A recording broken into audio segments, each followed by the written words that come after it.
Adik-adik, Assalamualaikum warahmatullahi wabarakatuh. Perkenalkan, saya Yuliana Salman, salah satu staf pengajar di program studi S1 Gizi Stikes Husada Borneo. Masih semangat ya puasanya bagi yang menjalankan. Kali ini saya mau sharing nih mengenai gizi untuk meningkatkan imunitas. Nah, langsung aja yuk simak video ini.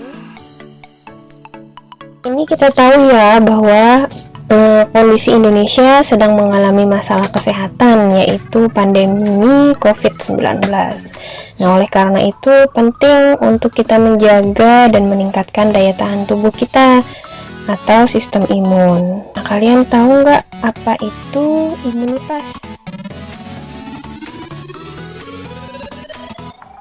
Jadi imunitas atau sistem imun ialah sistem kekebalan tubuh yang punya kemampuan untuk melawan infeksi. Ya, contohnya seperti misalnya yang pada saat ini mewabah ya, COVID-19. Kemudian bisa juga untuk meniadakan kerja toksin atau zat yang dihasilkan oleh agen infeksi dan juga faktor virulen lainnya. Nah, karena sistem imunitas kita, tubuh kita bisa menjadi kuat, bisa menangkal infeksi virus yang ada. Bagaimana ya tubuh bisa punya sistem kekebalan tubuh? Apa karena dibekali ilmu kebal? Tentu tidak ya. Jadi tubuh bisa punya pertahanan diri karena tubuh memiliki beberapa komponen untuk mempertahankan diri dari agen penyakit. Nah, di situ dijelaskan bahwa komponen imun sistem terdiri atas limfosit, fagosit, granulosit, dan lainnya. Nah, kesemuanya akan menghasilkan zat antibodi, sitokin, komplement, dan mediator inflamasi untuk bisa melawan atau mempertahankan diri dari agen penyakit. Nah, agar komponen sistem imun tersebut bisa menjalankan tugasnya untuk melindungi tubuh kita supaya kita kebal, maka kita perlu zat gizi yang bisa menjaga dan meningkatkan sistem imun ya. Nah, apa saja zat gizi yang bisa mempengaruhi atau meningkatkan sistem imun kita?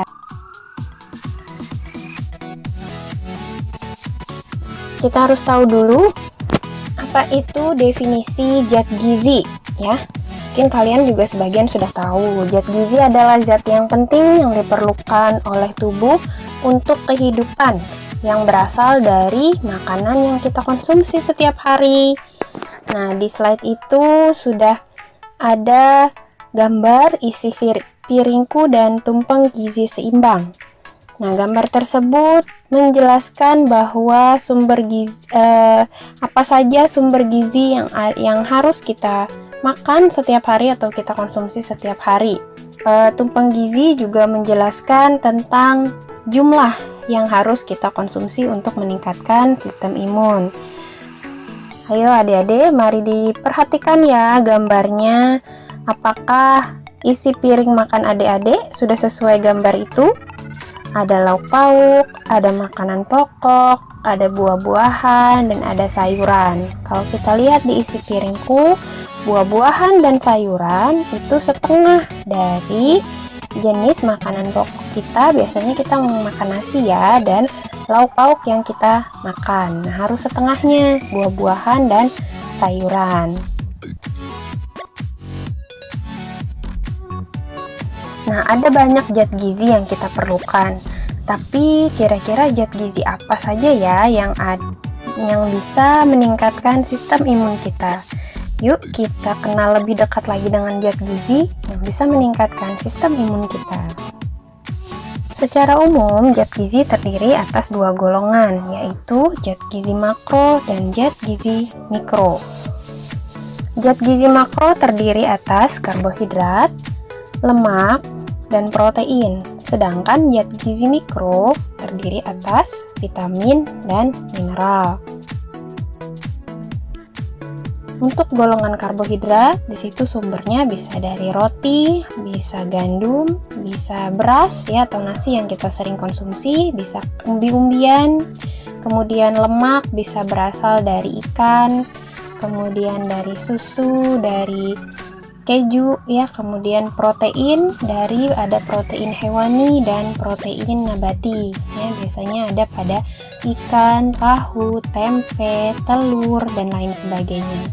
Kemudian untuk vitamin dan mineral itu banyak terdapat atau hampir semua terdapat pada buah-buahan dan sayur-sayuran. Nah, untuk zat gizi makro ya, zat gizi makro itu adalah zat gizi yang meningkatkan, yang bisa berpengaruh untuk meningkatkan daya tahan tubuh kita atau sistem imunitas kita. Nah, zat gizi makro tadi dia terdiri atas karbohidrat, lemak, dan protein. Ketiga zat gizi tersebut akan menghasilkan energi ya, yang bisa meningkatkan sistem imun. Nah, kekurangan energi protein bisa berkaitan dengan gangguan imunitas yang diperantarai oleh sel. Tadi di komponen sistem imun sudah kita jelaskan ya, bahwa ada yang sel B, sel T yang bisa menghasilkan antibodi dan sitokin. Nah, kalau itu kita kekurangan energi dan protein, maka fungsi dari sel tersebut akan terganggu. Kemudian fungsi fagosit, sistem komplement, sekresi antibodi ya, akhirnya juga akan terganggu. Kemudian juga bisa mengarah pada imunodefisiensi atau kekurangan atau menurunnya sistem imun. Itu bisa mempengaruhi sel B, sel T, dan imunitas yang non-spesifik ya, misalnya seperti kulit ya. Nah, itu jika kekurangan energi dan protein. Jadi penting ya untuk kita memenuhi kebutuhan zat gizi makro kita. Nah, selain zat gizi makro, tadi juga zat gizi ada yang namanya zat gizi mikro. Nah, zat gizi mikro tadi terdiri atas dua komponen, vitamin dan mineral. Nah, sama halnya seperti zat gizi yang lain, ada banyak sekali jenis vitamin dan mineral. Nah, tapi yang mana yang memang bisa untuk meningkatkan zat gizi kita? Untuk golongan vitamin ya, yang bisa meningkatkan zat gizi kita ada vitamin A, C, dan E. Untuk mineralnya yang berhubungan atau bisa meningkatkan sistem imun kita adalah zinc, Fe atau zat besi, dan selenium.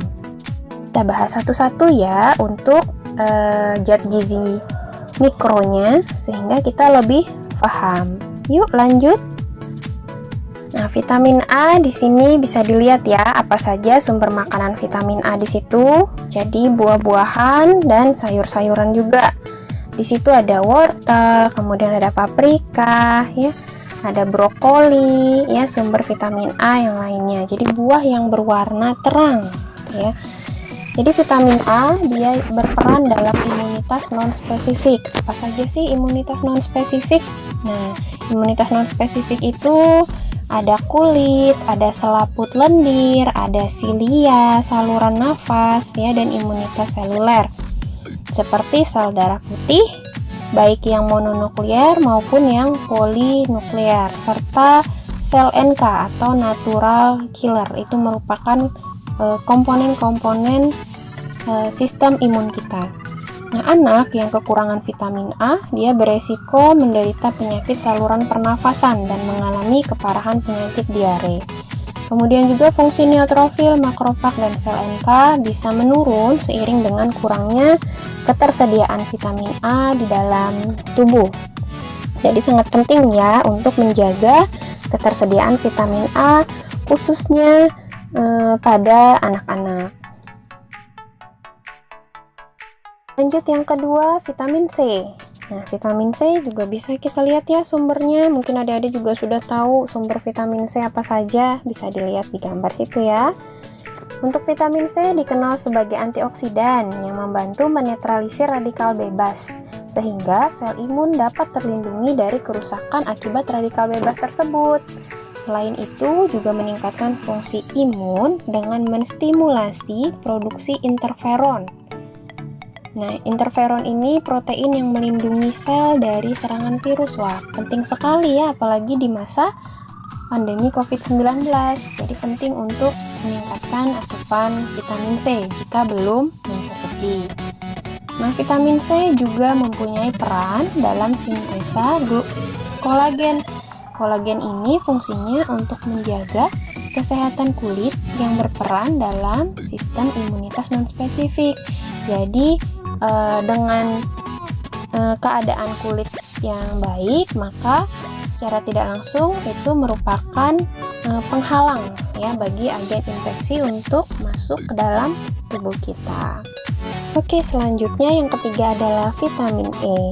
Vitamin E bisa diperoleh dari alpukat, kemudian biji-bijian ya yang banyak, biji bunga matahari bisa ya, minyak juga bisa, minyak zaitun. Nah, peranan dari vitamin E sebagai antioksidan ya juga melindungi membran sel. Hampir sama peranannya dengan vitamin C. Nah, integritas membran sel ini sangat mempengaruhi fungsi imunitas, terutama sel T helper dalam berinteraksi atau berkomunikasi dengan antigen presenting cell atau APC. APC ini tugasnya untuk mempresentasikan adanya agen infeksi yang masuk ke dalam tubuh kita, sehingga sistem imun bisa cepat mengetahui ada serangan dari agen infeksi yang masuk ke dalam tubuh kita. Selain itu, peranan vitamin E pada sistem imun juga bisa meningkatkan perbanyakan sel T. Jadi ketika ada agen infeksi, maka sistem imun kita cepat merespon, ya, cepat mengerahkan bala tentaranya untuk bisa menangkal agen infeksi tersebut, tidak sampai menimbulkan gejala terhadap tubuh kita. Wah, hebat sekali ya sistem imun kita, makanya kita harus meningkatkan dan menjaga daya tahan tubuh kita. Kita sudah membahas ya terkait zat gizi mikro, golongan vitamin yang bisa meningkatkan daya tahan tubuh kita atau imunitas. Sekarang kita lanjut untuk membahas golongan mineral. Tadi ada mineralnya ya. Yang pertama adalah zinc. Sumber dari zinc bisa dilihat di gambar tersebut, ada alpukat, ada bayam, ada hati ya. Kemudian daging juga merupakan sumber zinc. Nah, kekurangan zinc akan menurunkan aktivitas sel natural killer atau sel NK tadi. Kemudian sel T CD4, kemudian dan sel T CD8. Juga bisa menurunkan profil perbanyakan limfosit. Jadi tadi meningkatkan perbanyakan limfosit, kalau misalnya kurang zinc jadi menurun ya. Nah, peran zinc di dalam fungsi imunitas antara lain fungsi sel T dan dalam pembentukan antibodi oleh sel B serta pertahanan non-spesifik tadi misalnya seperti kulit. Nah, mineral lainnya yang juga akan meningkatkan sistem imun atau mempengaruhi sistem imun adalah zat besi atau bisa kita kenal dengan Fe. Nah, zat besi berperan dalam imunitas dan pembentukan sel limfosit. Kekurangan zat besi akan berdampak pada menurunnya aktivitas neutrofil, sehingga kemampuan untuk membunuh bakteri di dalam sel akan terganggu. Nah, sel natural killer juga sensitif terhadap ketidakseimbangan besi di dalam tubuh dan memerlukan jumlah zat besi yang cukup untuk berdiferensiasi dan memperbanyak diri atau berproliferasi. Jadi penting sekali ya zat Fe untuk meningkatkan kerja maupun perbanyakan dari sel imun. Oke, kemudian mineral terakhir adalah selenium ya. Nah, di situ ada sumber-sumber selenium yang paling sering kita konsumsi adalah bawang putih. Bisa juga hati ayam, udang ya, daging ayam, daging sapi ya, atau ikan, daging ikan. Kemudian ada jamur ya. Nah, itu adalah sumber dari selenium. Kekurangan selenium menyebabkan terjadinya penurunan imunoglobulin G dan imunoglobulin M yang dihasilkan oleh sel B pada sistem imun. Juga mengganggu kemotaksis neutrofil atau pergerakan neutrofil ke arah agen infeksi dan produksi antibodi oleh limfosit. kemudian juga mengganggu dan meningkatkan CD4 dan menurunkan CD8 ya. Jadi kacau ya, koordinasi sistem imun kita kacau sehingga kerjanya menjadi tidak maksimal. Itu jika kekurangan selenium.